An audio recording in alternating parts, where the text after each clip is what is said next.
Vous avez parlé de taxation des entreprises, mais on parle aussi de taxation des individus, justement par la taxe Zuckman par exemple.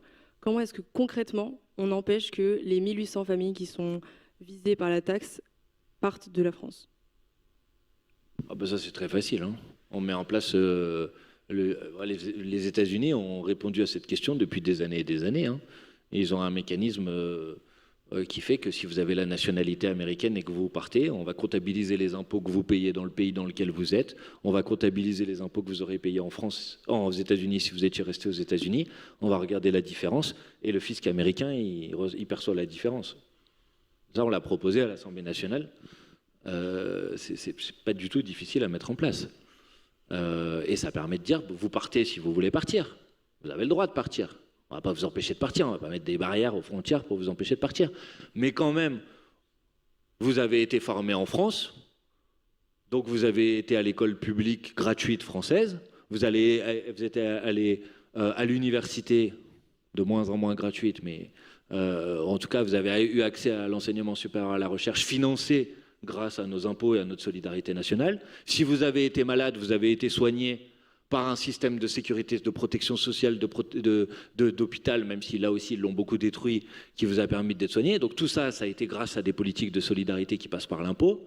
Et une fois que vous avez bien réussi et bien profité de tout ça, vous décidez de partir.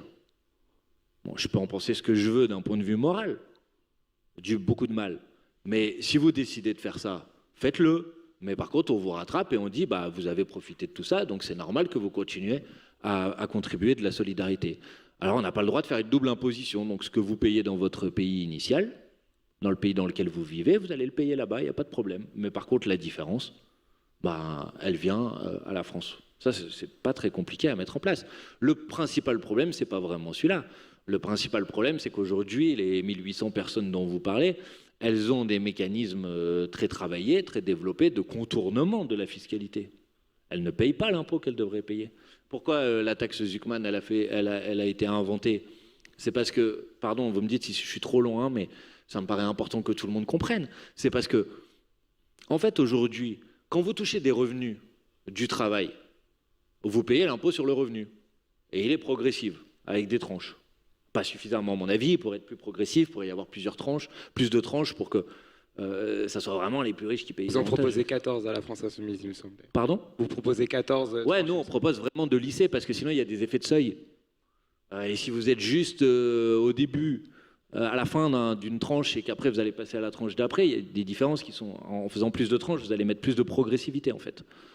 Bon, donc normalement quand vous touchez des revenus, des salaires, des revenus du travail, vous payez de l'impôt sur le revenu. Quand vous touchez des revenus du capital en France, vous allez avoir une fiscalité.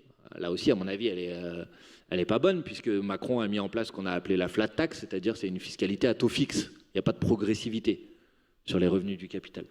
Mais en tout cas, vous avez une fiscalité. Et donc, les ultra-riches qui veulent pas payer cet impôt, qu'est-ce qu'ils font?